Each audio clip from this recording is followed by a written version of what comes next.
pass sanitaire sera-t-il le nouvel élément déclencheur d'une contestation plus large, dépassant, vous l'avez compris, la simple question de notre politique sanitaire? Je poserai la question à mes invités, justement sur ce plateau.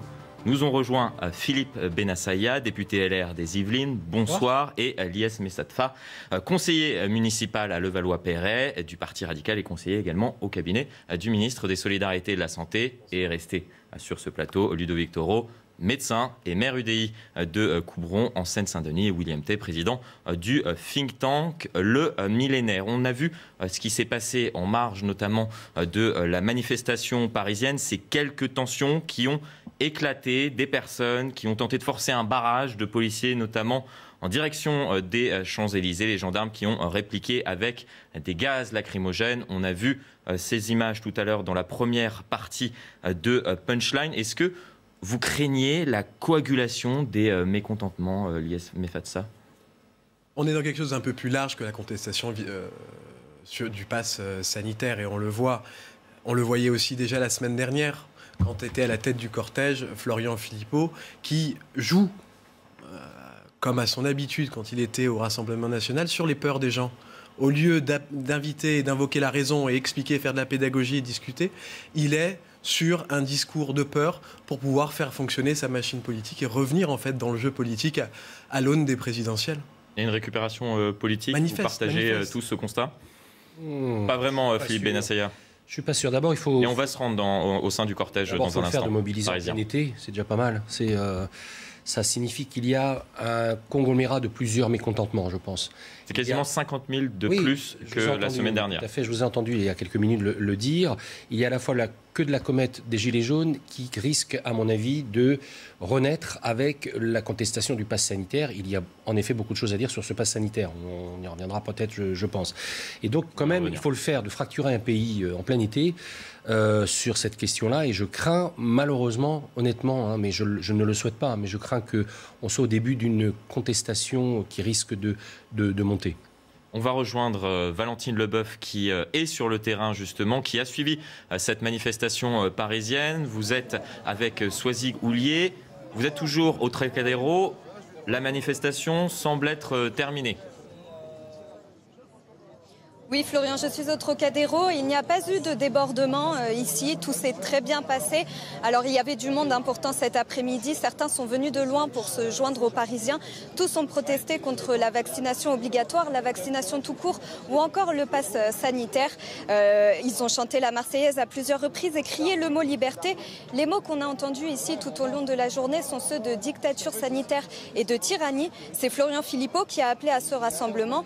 Il s'est exprimé et a mis en garde les manifestants contre le gouvernement qu'il a qualifié de liberticide. Il accuse également Emmanuel Macron de diviser les Français et a appelé à boycotter les mesures sanitaires. La manifestation vient de se terminer, vous l'avez dit. Elle a duré un peu plus de 3 heures. Merci beaucoup à vous. Merci également à Soisig Houlier, je le disais, qui vous accompagne. Bien évidemment, il faut rappeler que l'ensemble globalement, des manifestations qui ont eu lieu aujourd'hui dans notre pays se sont déroulées dans le calme. Il y a eu ces quelques tensions sur l'avenue des Champs-Élysées, mais on en parlait à l'instant, William Tay. Est-ce qu'on ne risque pas d'une nouvelle potentielle crise sociale avec l'instauration de ces mesures sanitaires qui semblent fracturer un peu plus le pays? Si, alors pour revenir sur la question des manifestations, il y a 161 000 personnes, c'est environ entre 50 et 60% du nombre qu'il y avait le 17 novembre 2018 au moment du début des Gilets jaunes. Sauf qu'on est au milieu du mois de juillet, enfin vers la fin du mois de juillet, ça veut dire que c'est véritablement problématique. Ce qui inquiète d'ailleurs actuellement l'exécutif. Tout à fait. Et quand on regarde la sociologie en fait des manifestants, il y a une première partie qui sont anti-vax, une deuxième partie qui est anti-pass sanitaire, une troisième partie qui est anti-obligation vaccinale, la quatrième partie plutôt gilet jaune qui est contre Emmanuel Macron, et la cinquième qui est défiant en fait envers toutes les élites, principalement politiques. Et donc la difficulté en fait qu'on voit en fait sur ces questions de la manifestation, moi j'en vois une, c'est que Emmanuel Macron a changé de stratégie pour se concentrer sur le nombre de cas plutôt que sur les admissions dans les hôpitaux. Si on a un nombre de cas élevé fin août, début septembre, que fait le gouvernement à partir du moment où il a étendu le pass sanitaire à quasiment toutes les activités de la vie quotidienne, principalement sur la question principale, est-ce qu'il faudra mettre le pass sanitaire pour entrer à l'école, au collège et au lycée? Et c'est là où on aura un point de tension important début septembre. Vous l'avez dit plusieurs fois, on a compris sur ce pass sanitaire que vous craignez notamment à l'entrée des établissements qui a été pour l'instant retoqué. Vous souhaitiez ajouter quelque chose, Elias Messatfa? Il n'y a aucune contestation qui doit être balayée d'un revers de main. Contestation sociale, quand il y a des gens dans la rue, il faut les écouter, les entendre et essayer de bien comprendre pour pouvoir distinguer les personnes qui ont des réelles craintes sur le vaccin, mais pour lesquelles on a des réponses à apporter, et les autres qui sont dans une démarche complètement différente, n'ont pas de liberté. Parce que quand on rentre dans un centre de vaccination pour le saccager, que ce soit à l'eau, au feu ou en coupant l'électricité, on empêche la liberté de ceux qui veulent se faire vacciner de le faire. Et je reviens sur une autre chose, sur les chiffres.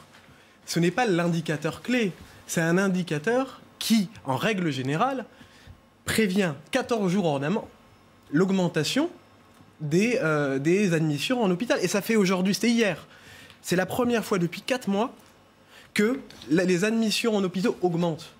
Donc on n'est pas sur une focalisation à l'extrême sur le nombre de cas, on est sur une focalisation, sur une anticipation sur la hausse des hospitalisations dans les hôpitaux qui va arriver. Quand on a 3 millions de personnes qui ne sont pas vaccinées et qui ont encore des facteurs de comorbidité, et qu'on sait que, certes, sur la 3e vague, on est monté à 10 lits en soins intensifs, mais que à 7-8 000, vu l'état de fatigue des personnes, des soignants qui ont œuvré, on a un moment... Il y a beaucoup de fatigue et même de la résignation chez certains soignants, malheureusement. Essentiel sur...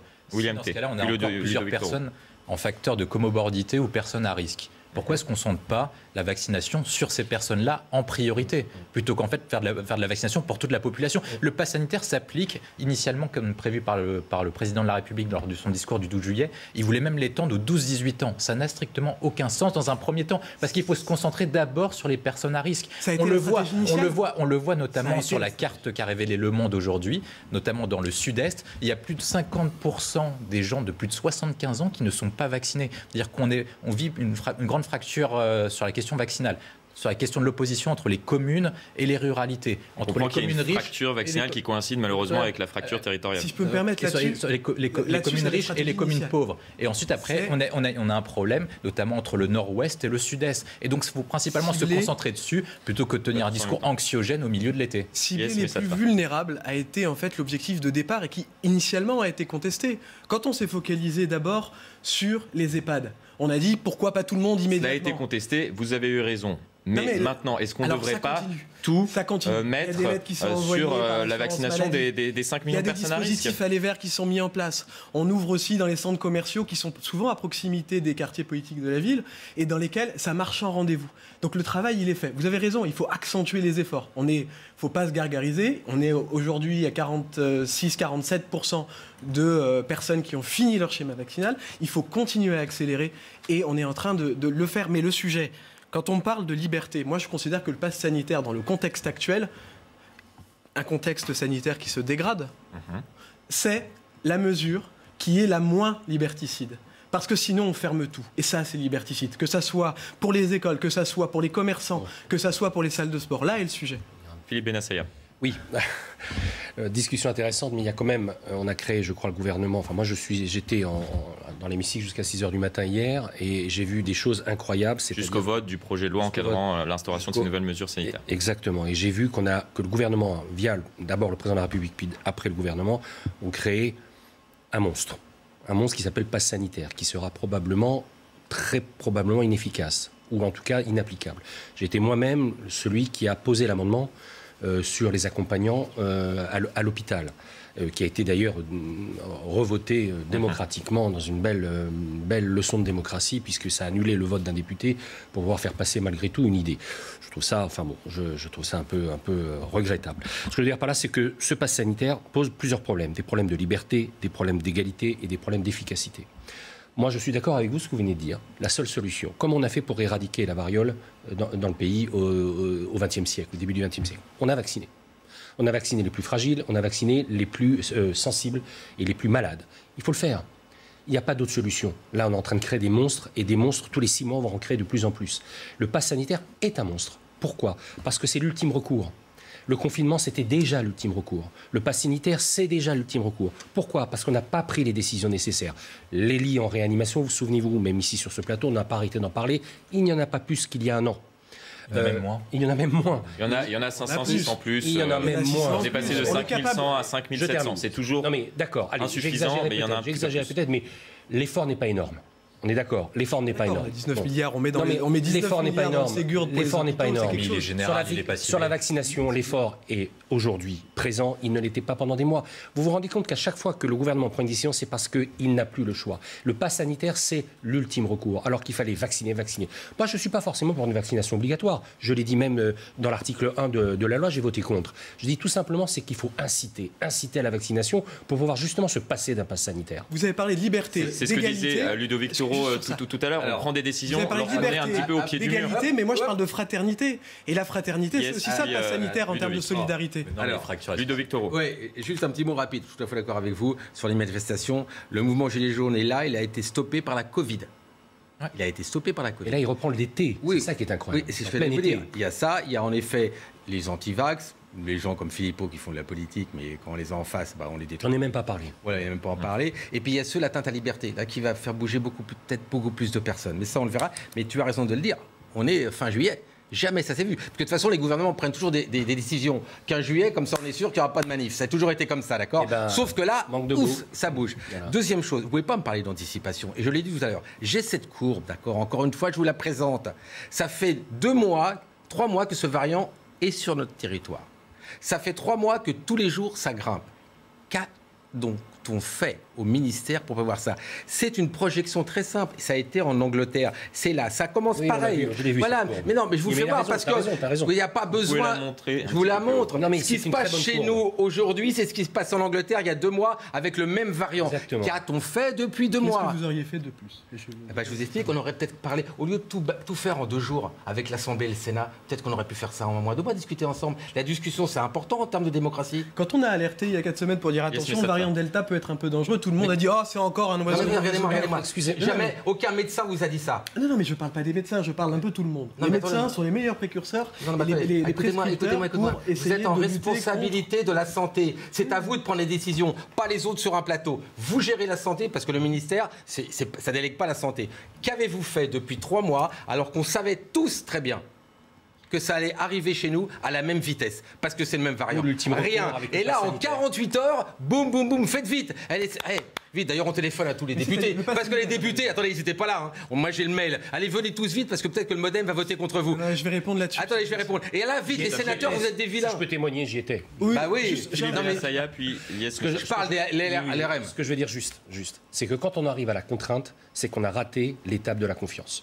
Et c'est ce qui s'est passé aujourd'hui en France, et c'est ce qui s'est passé au Parlement cette nuit, la nuit dernière, c'est-à-dire que le gouvernement est arrivé dans un système de contrainte parce qu'ils n'avaient plus le choix. Pourquoi en Angleterre ils ont fait le choix de la confiance? Boris Johnson a plutôt, on va dire, convaincu les Anglais de se faire vacciner. Pas nous. Pourquoi on ne se pose pas les bonnes questions, sans faire de politique? Pourquoi on ne se pose pas les bonnes questions? C'est-à-dire même l'Allemagne de Merkel. Ou même l'Allemagne de Merkel. Pourquoi on arrive à un système de contrainte? On arrive à chaque fois en France, dans ce pays, même pas simplement sur la santé, d'ailleurs sur d'autres sujets, pourquoi on arrive toujours sur l'imposition, sur la contrainte, sur la punition, alors qu'il fallait faire... C'est ce qui a déclenché la colère des Gilets jaunes à l'époque, alors qu'il fallait faire de la pédagogie, il fallait faire de la confiance, il fallait inciter les gens à aller se faire vacciner. Je vais vous répondre sur 2 points. C'est parce qu'il gouverne à 4. Sur la communication, pour la vaccination. Il y a eu d'innombrables spots publicitaires. Ceux qui ne l'ont pas vu peuvent témoigner. Voilà. Est-ce qu'il y a eu un spot publicitaire sur l'ARN messager? Il y a eu un travail qui a été fait là-dessus. Non, sur l'ARN messager. Les autres, vous avez bien comment le recul. Excusez-moi. Ce sont les principales questions. On lit tous aussi la presse. Qui alimentent malheureusement. Je peux vous sortir le nombre d'articles de presse dans lesquels on parle de la défiance des Français. Et que ça soit aussi. Je vais juste continuer. Sur ce point, je vais juste terminer. Allez-y, mais sur les ARN messagers, on a communiqué. Il y a eu aussi un travail qui a été fait avec les médecins, parce qu'il ne faut pas oublier le travail. Il n'y a jamais eu de dialogue avec les médecins, parce qu'on compte. Je suis médecin en place. J'ai jamais reçu aucun message. Aucun message? Non. C'est moi qui vais les chercher à la CPAM. Je vais vous dire quelque chose. Pour les vaccins des médecins généralistes, vous savez quoi? C'est mon pharmacien qui m'a appelé. Attendez, je vous donne mon témoignage de médecin de ville. Est-ce que vous voulez m'écouter? Non, mais je veux. Témoin de ville, je ne me remets pas en cause. Ce que j'ai vécu. Je vais vous écouter, moi je vais vous répondre. Attendez, vous me parlez de quelque chose qu'on vous a expliqué. Moi, je vous explique ce que j'ai vécu. Non, ce que j'ai. Vous êtes médecin? Non, je suis conseiller, mais je parle avec des médecins dans mon équipe. Peut-être, mais moi, on discute avec eux. Moi, je vais vous dire, ceux qui sont dans votre équipe, qui viennent à moi en Seine-Saint-Denis, j'ai été un des premiers médecins à m'être volontaire pour pour ça. Et je l'ai su comment? Parce que mon pharmacien m'a appelé, il m'a dit, Ludovic, j'ai des vaccins pour toi. Je lui ai dit, c'est quoi ces vaccins? Je les ai pris tout de suite. Première semaine, une dose. Deuxième semaine, pas de dose. Troisième. Vous voulez, je peux tout raconter depuis le début. Alors surtout pas de leçons à donner, s'il vous plaît. Excusez-moi. Non, mais ce que je veux dire, soyons humbles. Soyons humbles. Une discussion non, pour tenter sur une crise sanitaire ça. de ce type-là. Je voulais juste répondre sur ce deuxième point. Il faut arriver toujours avec beaucoup d'humilité sur une crise sanitaire qui évolue. Je ne dis pas tout a été bien fait. Je dis juste qu'il y a eu quand même de la communication qui a été faite. À un moment donné, c'est vrai, il y a eu des problèmes en termes de quantité de vaccins. C'est vrai, on ne va pas le nier. Mais on est tous d'accord qu'à un moment donné, à la fin du printemps, il y avait des créneaux, des rendez-vous, mais les gens ne voulaient pas aller. Ce n'était pas les spots publicitaires, il y a eu des démarches d'aller vers. Donc, parce qu'on part du principe qu'il y a des personnes qui sont éloignées de la santé. Et qui c'est le devoir, en s'associant avec les médecins, avec les élus, d'aller faire des démarches, d'aller vers. On a autorisé les médecins, les élus à utiliser les fichiers canicules pour pouvoir contacter toutes les personnes fragiles pour pouvoir leur proposer de la vaccination et avoir des démarches. Attendez, excusez-moi, je peux pas. Je peux, s'il vous plaît, laissez-moi parler parce que je peux pas entendre des choses pareilles. Vous avez autorisé les... Mais on les a depuis 10 ans, les fichiers. C'est nous qui les montons avec le CCAS. Est-ce que vous êtes totalement hors sol pour dire des choses comme ça? Mais c'est pas possible. Le CCAS, c'est une chose. Le fichier canicule, c'en est une autre. Je l'ai, on l'a tous. C'est pas vous qui nous l'avez donné, c'est nous qui l'avons. Je vous ai pas dit qu'on vous l'avait donné. On vous a dit qu'on a instruit. Là, je vais un peu très technique. On va pas s'embêter, on va pas s'engueuler, pardonnez-moi sur ça.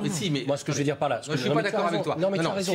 Je ne peux pas quand quelque chose de faux que j'ai vécu, j'ai le droit de le dire et de le dire à la façon dont j'ai à le dire. Ça, c'est clair. Moi, je vous dis que c'est pas vrai. Moi, ce que je veux dire par là, c'est qu'est-ce qu'on est content d'avoir instauré un pass sanitaire dans ce pays? Jamais, personne. D'accord, ok. Donc, ça veut dire quoi? C'est-à-dire qu'on n'a pas assez peut-être fait de pédagogie, pas assez anticipé. Et en plus, quand on crée un monstre pareil, on crée de l'absurdité. Moi, j'ai vu cette nuit, la nuit dernière, des absurdités dans cette loi, mais qui est incroyable. Le pass sanitaire dans le TGV, pas dans le TER. La pénalisation des restaurateurs, la pénalisation des salariés, que s'ils sont pas vaccinés, ils risquent, j'ai pas dit qu'ils allaient, ils risquent peut-être d'être licenciés. Est-ce qu'on est dans les bureaux de vote aussi pour aller voter? Voilà, ça a été monté. Non, mais ce que je veux dire par là, c'est pas pour taper sur l'anecdote.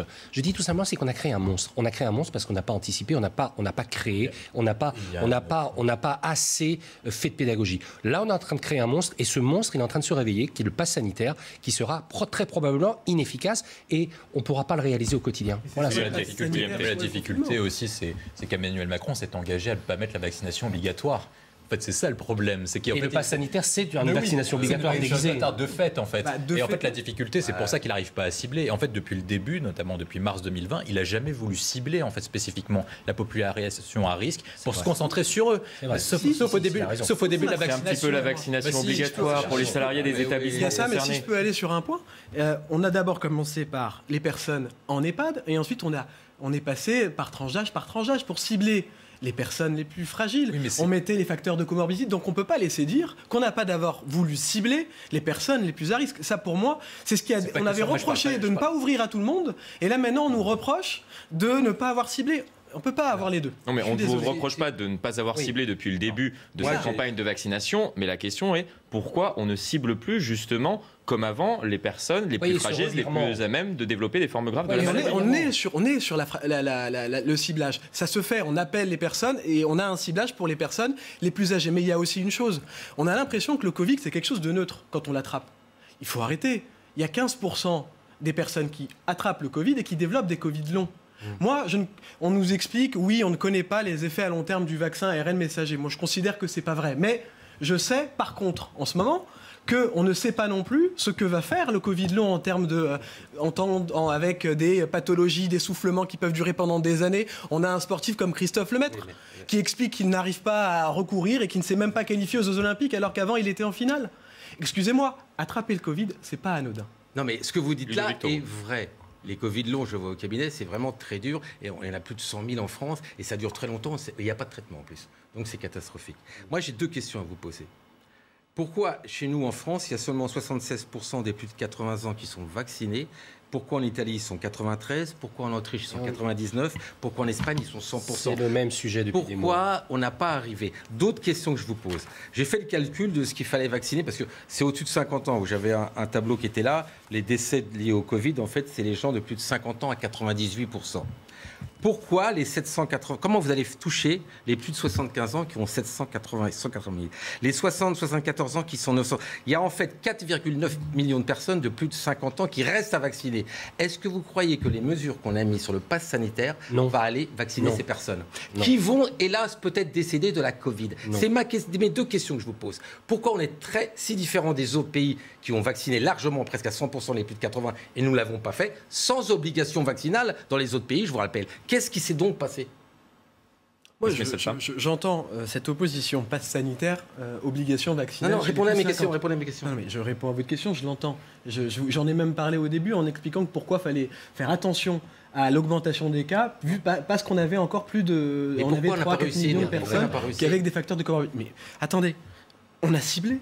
On peut avoir... Dites-moi pourquoi les autres ont réussi et pas nous. Je veux juste cette réponse. Est-ce que vous prenez tout le monde par la main pour aller les faire vacciner? Mais pourquoi les autres l'ont fait et pas nous? Comment ils ont fait les autres à votre avis? Et on parle de l'Espagne et l'Italie qui a un système... Comment ils ont fait? Eh bien, ils ont fait de la communication avec quelque chose qui venait du gouvernement et qui était positif. Mais vous n'avez pas arrêté de vous contredire depuis le début. Excusez-moi, vous voulez que je vous rappelle quelque chose quand même qui a été catastrophique? Les masques ne servent à rien. Qui c'est qui l'a dit?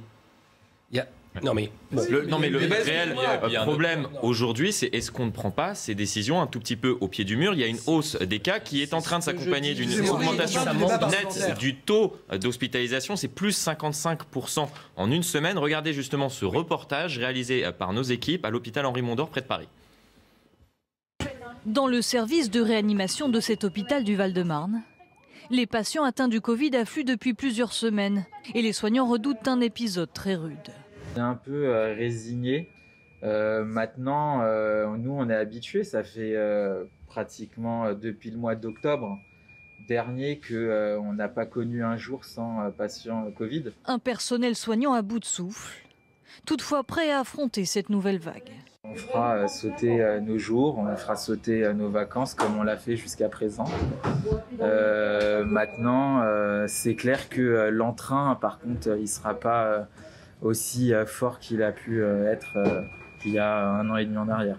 Une note d'espoir toutefois, que la campagne de vaccination porte rapidement ses fruits. Si les mesures qui ont été incitatives là, pour que la majorité se vaccine marchent, il est tout à fait possible que dans ce combat entre la vitesse de vaccination et la vitesse de propagation du virus, la vaccination l'emporte.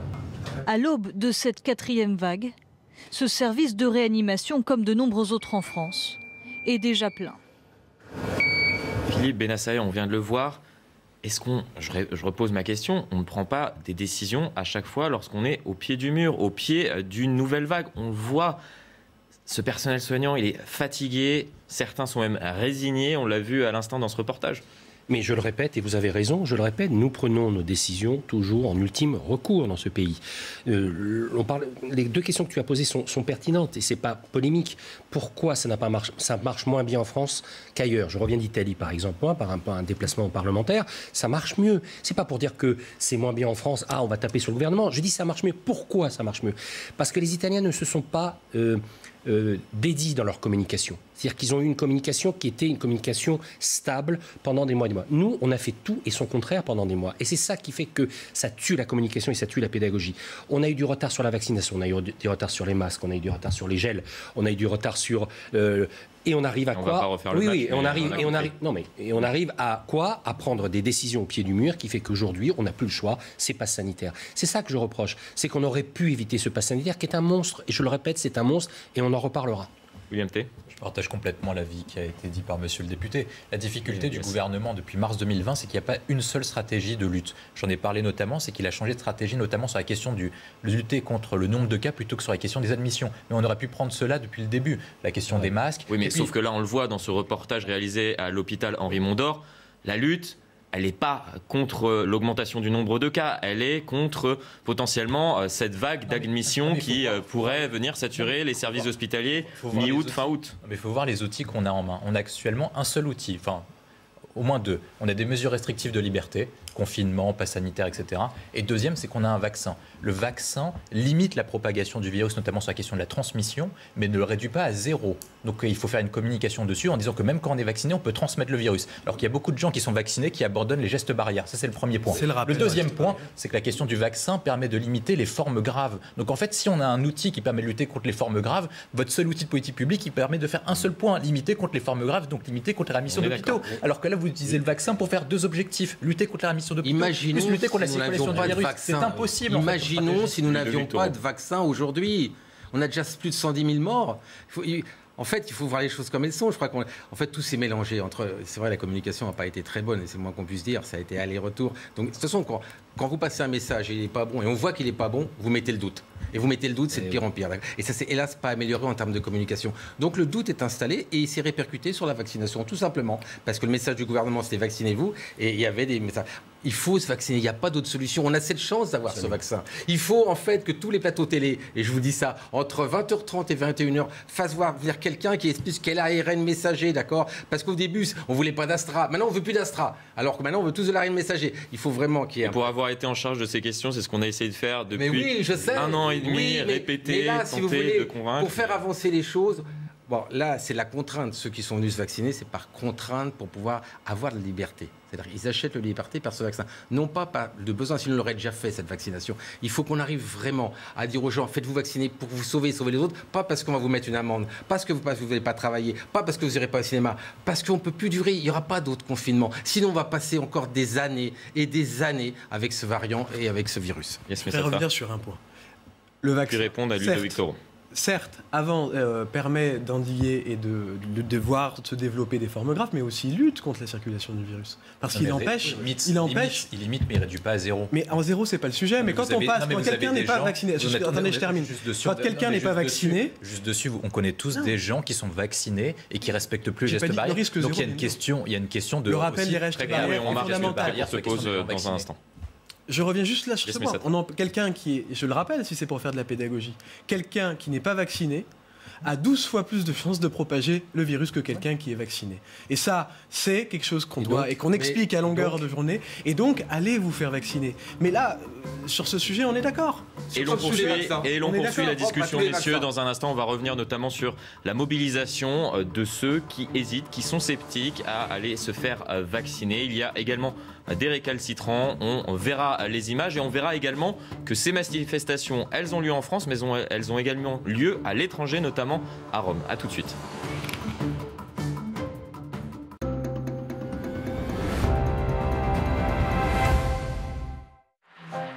Découvrez le lit Emma, la solution idéale pour mieux dormir. Confortable et durable, élégant et design. Essayez-le pendant 100 nuits, livraison et retour gratuit. Commandez-le en ligne dès maintenant sur emma.fr. Dormez mieux, dormez heureux, emma.fr. Et pendant les soldes, profitez jusqu'à 50% de réduction.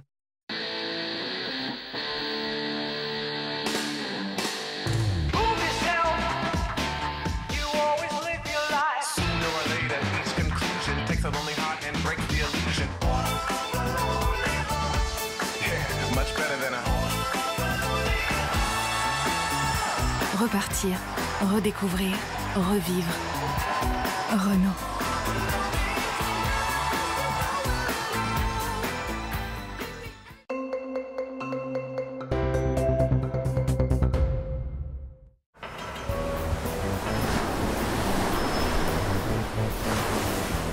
La vie est une aventure. Qui un jour a besoin d'un port pour se mettre à l'abri. Résidence seigneuriale, votre port d'attache. Avec Babel, un nouveau monde s'ouvre à vous. En écoutant les bons mots, en les répétant dans des dialogues réalistes, vous comprenez un peu plus chaque jour et vous vous exprimez en toute confiance. Grâce à sa méthode conçue par des experts en langue, Babel casse les codes de l'enseignement traditionnel. C'est vous qui décidez quand vous voulez étudier, sur l'appli, sur l'ordi. Vous aussi rejoignez nos 10 millions d'abonnés Babel et transformez votre monde. Babel, essayez l'appli maintenant. Les maîtres torréfacteurs L'Or ont capturé l'essence des grains de café biologiques pour un pur plaisir avec les capsules L'Or Bio.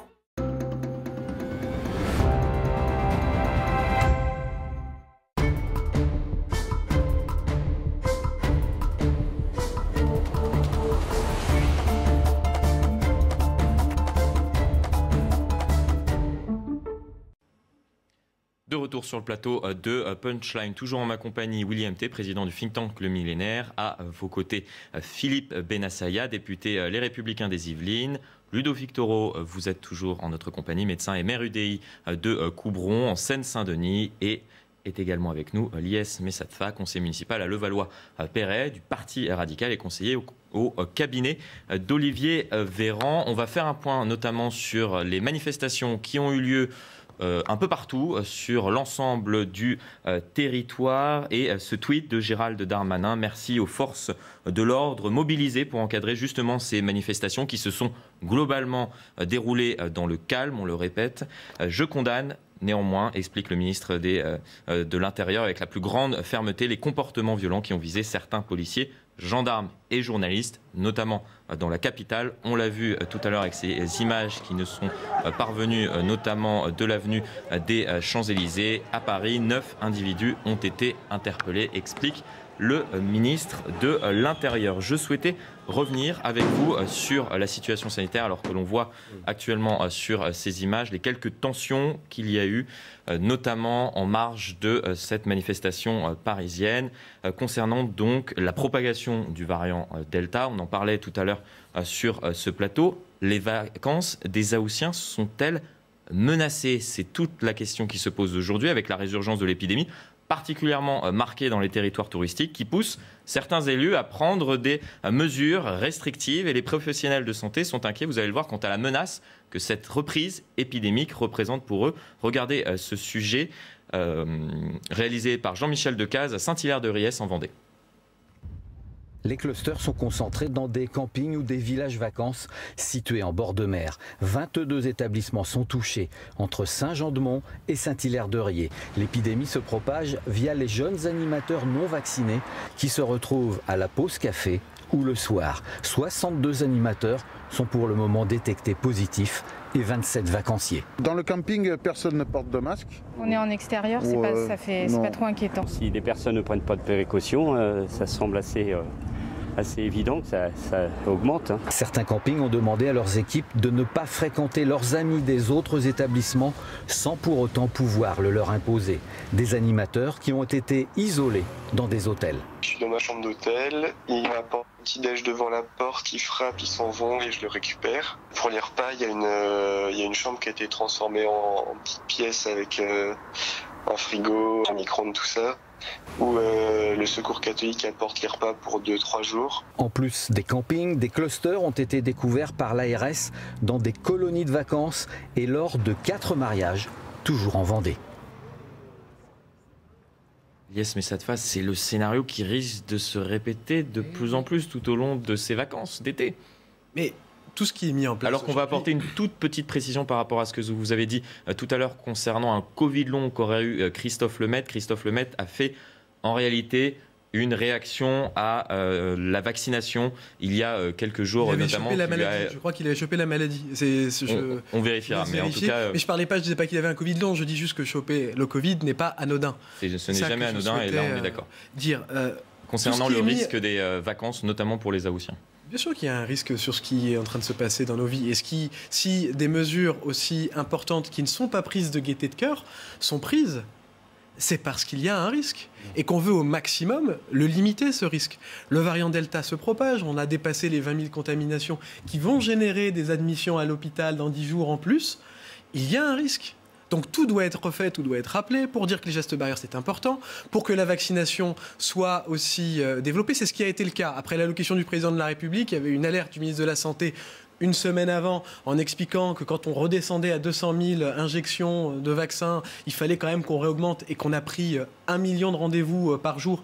Et on va atteindre, je pense, vers août, des vaccinations qui vont atteindre 900 000. Là, on est à 600, 700 000 avec 45% de primo-injection. L'effort sur la vaccination, il est fait. Et pour que ça marche, moi, je vous le dis, il y a quelque chose qui fonctionne bien, c'est la relation, à mon sens, entre le rôle qu'ont pu avoir les élus locaux et les maires, les départements et les régions, les médecins, pour maintenir des lieux de vaccination. les maires jouent leur rôle en maintenant aussi les agents administratifs pour qu'ils puissent vacciner, mais il peut y avoir une inquiétude sur certains endroits, et j'en connais quelques-uns, notamment dans ma ville à Levallois, où, alors qu'on doit faire un effort vaccinal, on va fermer le centre pendant 3 semaines. Et les agents administratifs ont besoin de vacances, mais l'État finance par le fonds d'investissement régional, la possibilité d'embaucher des personnes supplémentaires. Si on prend des mesures aussi contraignantes et aussi restrictives que le pass sanitaire, c'est pas parce qu'il y a un risque, c'est parce qu'on n'a pas pris les bonnes décisions avant. Ce que je veux dire par là, c'est qu'il n'y a pas eu d'anticipation. Quand a eu lieu la déclaration du président de la République sur le pass sanitaire? C'était la semaine dernière, je crois. Lundi dernier. Lundi dernier. Ça veut dire que, encore une fois, peut-être je me fais mal comprendre, on prend en France les mesures au pied du mur. C'est-à-dire qu'on n'anticipe pas parce qu'on a une communication défaillante ou une communication qui n'incite pas les Français à aller se faire vacciner. Est-ce que je me fais comprendre quand je dis que notre souci, c'est que nous sommes passés dans une société de la contrainte et que nous n'avons pas réussi, nous, je me mets dedans, mais que le gouvernement n'a pas réussi à instaurer une société de la confiance. Et c'est ça qui pêche dans les décisions prises au Parlement il y a encore 48 Et la crainte, justement, dans un instant, la crainte, justement, c'est celle de l'efficacité de ce pass sanitaire, puisque ce pass sanitaire, on le rappelle, il a été mis en place tout d'abord dans les discothèques, il est utilisé maintenant depuis quasiment 3 semaines dans les discothèques, et on va voir que, malheureusement, il y a des discothèques qui se transforment en clusters. Regardez ce reportage signé Inès Alicane.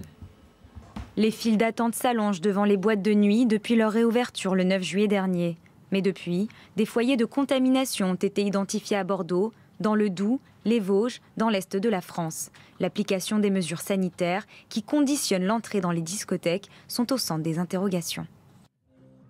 Les différents pays européens qui sont à des niveaux de vaccination élevés, plus élevés que nous, viennent de montrer qu'une série de grands clusters étaient partis à partir de discothèques. Le secteur a souffert de la crise. Pour les directeurs des clubs, fermer les boîtes de nuit serait un nouveau coup de massue. Pourquoi on stigmatise une fois de plus les discothèques, alors qu'il s'avère que dans des restaurants et dans des bars, il y a énormément de clusters aussi? C'est la question qu'il faut se poser. Et pourquoi refermer peut-être les discothèques pour un cluster d'un établissement où il y a eu peut-être une erreur de la direction ou alors insu, ou tout simplement quelqu'un de vacciné qui a transmis le virus aux autres. Vous voyez? Pourquoi fermer tout le monde? Pour éviter d'en arriver là, les professionnels sont favorables à l'instauration d'un test PCR ou antigénique d'une validité de 12 heures plutôt que 48 heures actuellement. On voit bien, même avec l'instauration de ce pass sanitaire, il y a parfois des trous dans la raquette. Il faut culpabiliser, à mon sens, personne sur ce sujet. Je veux juste sur ce sujet, on est tous d'accord. Là-dessus. Ensuite, je vais. Non, mais je tiens à le préciser parce qu'on a eu celui qui possède la boîte de nuit et qui était un peu le propriétaire en mode un peu en panique. Pourquoi on veut nous fermer tout de suite? C'est ça que je veux dire. Ce que je veux dire, c'est que à l'entrée des discothèques, avant, on contrôlait les mineurs. Et on est d'accord, il y a des mineurs qui rentrent en boîte de nuit. Est-ce que c'est parce qu'il y a un mineur dans une boîte de nuit qu'on doit expliquer qu'en fait, le contrôle d'identité ne fonctionne pas et donc il faudrait l'arrêter? Déjà, ça qui est posé. Le pass sanitaire est en train de se mettre en place dans les boîtes de nuit. Je vous avais dit la semaine dernière que j'avais pu le tester moi-même et que ça se passait franchement très bien, avec une carte d'identité, une vérification qui se faisait et qui était bonne. Donc oui, il y aura des cas. Le risque zéro n'existe pas.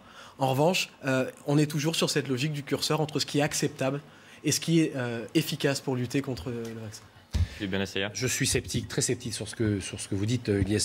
Je sais que vous êtes de bonne foi et qu'on essaie de trouver les bonnes solutions. Moi, je pense que la seule solution, c'est une vaccination globale, incitative, qui permettrait justement d'éviter les passes sanitaires. Nous n'avons pas évité le pass sanitaire, malheureusement, on n'est pas assez nombreux pour l'éviter au Parlement.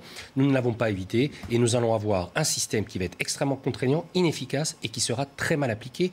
Et honnêtement, je ne le souhaite pas. Mais vous verrez qu'il y aura beaucoup de problèmes avec ce pass sanitaire et qu'il fallait vraiment mettre le paquet sur la vaccination avant. Ludovic Toro. Oui, j'entends ce que vous dites, pas culpabiliser, mais quelle est la première personne qu'on culpabilisait? C'est bien M. Gabriel Attal il y a 15 jours, je veux dire. C'est bien lui qui a culpabilisé ceux qui n'étaient pas vaccinés.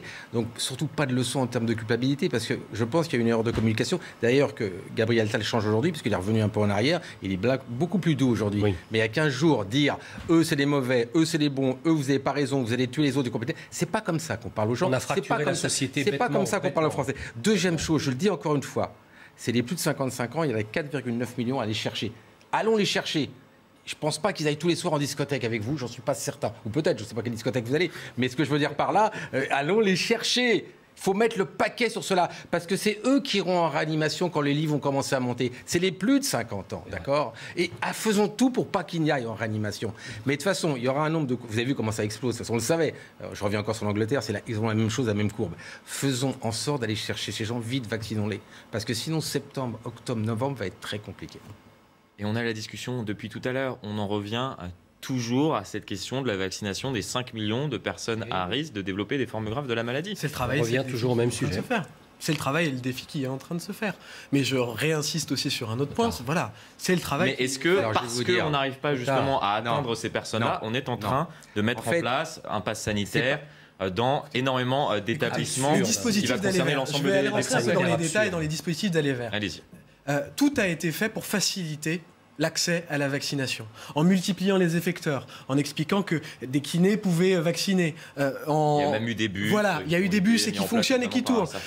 Ça a été symbolique, mais le Tour de France aussi a été une vitrine de ce qu'on peut faire en termes de vaccination. On a développé des transports en lien avec les collectivités locales pour aller chez les gens. On a travaillé avec des structures de santé pour justement aller les chercher, aller discuter, prendre le temps. Il y a des centrales téléphoniques qui fonctionnent et qui appellent les gens non pas 1 minute, 20 minutes pour expliquer les démarches. Les choses sont faites. C'est pas assez, peut-être.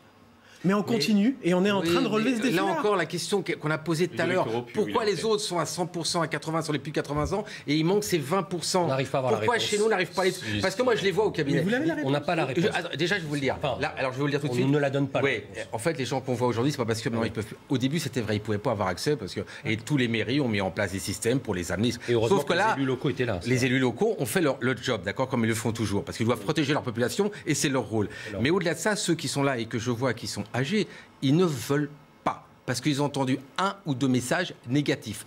Et les seules personnes qui peuvent agir, c'est leurs enfants qui ont été vaccinés, souvent ce qui se passe. Mais quand ils viennent au cabinet, c'est pas 5 minutes, 10 minutes, c'est une demi-heure, 3 quarts d'heure. Ils vont dire non, et je sais d'autres, ils sont revenus après. Mais ça va être hyper long. Dans un pays avec une désertification médicale aussi importante que la nôtre, où les hôpitaux sont à genoux, et vous le savez très bien, et le Ségur, avant qu'il fasse ses fruits, je vais vous dire, il va se passer quand même quelques années, d'accord ? C'est qu'aujourd'hui, hélas, il nous manque ces 20%, alors que dans les autres pays, il y a la même quantité à peu près de choses, et qu'on n'a pas réussi dans les 20%. Des gens qui risquent de décéder de la Covid. William T. Je suis parfaitement d'accord. La difficulté, c'est qu'en fait, en France, on attend du président de la République qu'il agisse à chaque fois. Donc à chaque crise, il est obligé d'annoncer des mesures, même si les mesures ne vont pas plutôt dans le bon sens. La difficulté, c'est qu'il ne veut pas annoncer l'obligation vaccinale pour les plus de 50 ans. Ça, c'est le premier point essentiel. Et du coup, c'est pour ça qu'il met en place un pass sanitaire auquel personne ne comprend pas. C'est pour ne pas froisser des électeurs. Pour ne pas froisser des électeurs.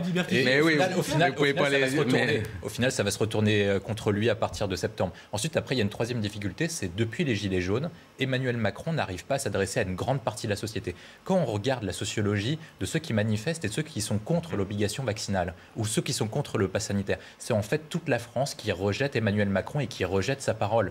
On prend ces électeurs du Rassemblement national, une partie des électeurs LR, d'extrême gauche et surtout des non-affiliés partisans qui se désintéressent de la politique. Donc en fait, le gouvernement espère, à travers des canaux d'information classiques, s'adresser à ces gens-là. Mais ces gens-là sont retirés complètement du système. C'est ce que Brice Teinturier appelle les plus rien à faire, plus rien à foutre. Donc c'est une grande partie, il estime qu'il y a environ 20% de personnes qui se désintéressent complètement de la politique classique. Donc en fait, comment on fait pour les vacciner? Surtout que la méthode de communication et les méthodes employées ne sont pas les bonnes. Je pense que le gouvernement s'est loupé depuis 2018. C'est ce qu'on appelle le fameux acte 2 qu'Emmanuel Macron avait annoncé après les Gilets jaunes. Il avait dit, nous allons changer l'acte 2, je vais changer de réforme de méthode de gouvernance. Le gouvernement, les gouvernements, peut-être parce que la défiance vis-à-vis justement des élus, le seul moyen du début du quinquennat d'Emmanuel Macron. Ce qu'il avait promis en 2019 après la crise des Gilets jaunes et après le grand débat national, c'est qu'il avait dit, je passerai par la concertation au Parlement avec les élus locaux et les corps intermédiaires. Parce qu'on regarde les corps intermédiaires, ils ont été rejetés par la réforme des retraites. Quand on prend les élus locaux, vous êtes plutôt élus locaux, vous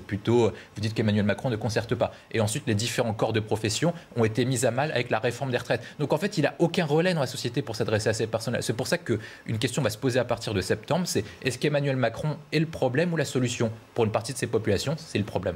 Je reviens sur... je considère que le pass sanitaire est plus vecteur de liberté que l'obligation vaccinale. C'est mon avis. Parce qu'on a tendance à expliquer que le pass sanitaire, c'est un pass vaccinal. Non, je finis là-dessus. Un pass sanitaire, c'est quoi? Pour un salarié d'un établissement qui est concerné, le pass sanitaire, c'est un pass vaccinal. Non, mais il y a des tests à avoir. Non, un salarié ne va pas pouvoir effectuer un test toutes les 48 heures pour montrer c'est un test tous les 48 heures antigénique. C'est un test antigénique qui prend 10 minutes. Est-ce que les Français savent ce qu'il y a dans le pass sanitaire? Est-ce que vous pensez aujourd'hui que les Français savent ce qu'il y a dans le pass sanitaire? C'est pour ça que je voulais le répéter. On va le répéter. Si on leur dit il y a trois conditions, il y a la vaccination, un schéma vaccinal obligatoire, un schéma vaccinal complet, un certificat de contamination ou un certificat comme quoi nous ne sommes pas positifs à la Covid-19.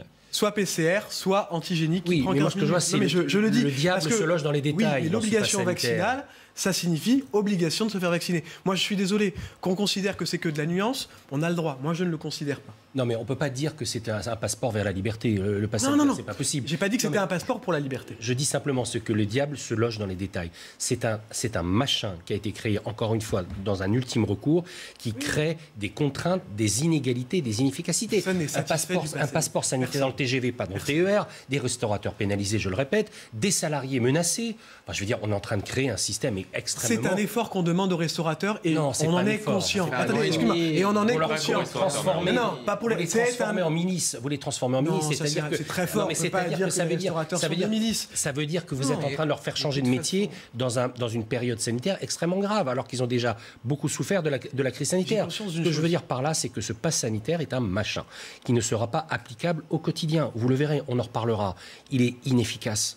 Il ne fallait pas passer par le pass sanitaire, il fallait passer par une vaccination extrêmement incitative sur les populations fragiles, sur les populations âgées, et on aurait évité le pass sanitaire. Là où vous avez raison, c'est que la parole présidentielle n'est plus entendue. Et là, à partir du moment où la parole présidentielle n'est plus entendue, les Français ne suivent pas. Et c'est là le sujet. On peut détailler le pass sanitaire sur le diable qui se loge dans les détails, mais à partir du moment où un président de la République n'est plus entendu, là, c'est grave. Mais ça va plus loin. C'est pas qu'il n'est pas entendu. C'est dès qu'il dit quelque chose, on pense au contraire. Ça va nettement au-delà de ça. C'est ça. Et attendez, excusez-moi. Pas de l'ensemble des Français, néanmoins. Il faut moi, je vais juste aller généraliser. Peut-être une chose. Non, sur ce point du pass sanitaire, pardon. Sur ce point du passé, personne n'est satisfait de cette solution et on en est d'accord, conscient. Mais est-ce que le président de la République n'aurait pas dû commencer par là? Mais le pass sanitaire, allocution, malheureusement. Mais le pass sanitaire, c'est quoi son objectif premier? Les Français attendent peut-être un discours de vérité. D'éviter la circulation du virus. Ça, c'est l'objectif premier. Il y a eu un corollaire qui a été, en fait, là, une hausse des prises de rendez-vous qui avaient drastiquement chuté avant, parce qu'il n'y avait plus cette prise de conscience que... je pense qu'il n'y avait plus cette prise de conscience. Et il y a eu une prise de conscience après la parole présidentielle et la parole gouvernementale. S'il vous plaît, ne dites pas ça, je les ai vus, les patients sont venus pour se faire vacciner, pour pouvoir partir en vacances. C'est pas une prise de conscience sur le virus, c'est la menace du gouvernement. Il y a 80%. Non, arrêtez. Il y a 80% des Français dans le dernier sondage qui étaient prêts à se faire vacciner alors qu'on était à 50%. Je vous dis que ceux qui ont été vaccinés, c'est pour en vacances. Le chiffre que vous avez pris.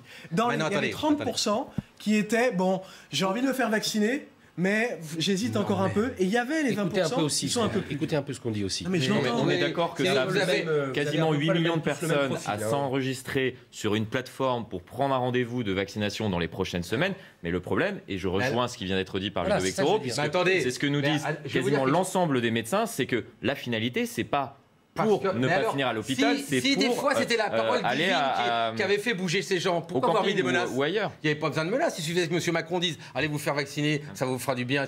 Non, ça a été les menaces qui ont apporté ces gens qui se font vacciner. Reconnaissez-le. C'est pas une explication sur l'ARN messager ou sur l'ADN ou tout ce que vous voulez. C'est tout simplement ce qu'on a mis des menaces. Et puis je vais vous dire, ce qui va se passer, on le disait tout à l'heure, c'est un entonnoir. Ceux qui ne vont pas se faire vacciner ne pourront plus sortir. C'est clair. Donc ça crée une fracture, c'est ce que je disais tout à l'heure. Mais c'est bien sûr que c'est une fracture. Et on regrette malheureusement cette fracture, il y a les bons et les mauvais. Entre une frange de la population qui hésite, qui est récalcitrant aussi, parfois vis-à-vis justement de cette vaccination. Parce qu'on ne les a pas convaincus, peut-être. On reviendra justement sur l'ensemble de ces questions dans Soir Info à partir de 22h. Merci à vous quatre pour ce débat éclairé. J'espère que nous avons pu répondre à certaines de vos interrogations, vous qui nous regardez.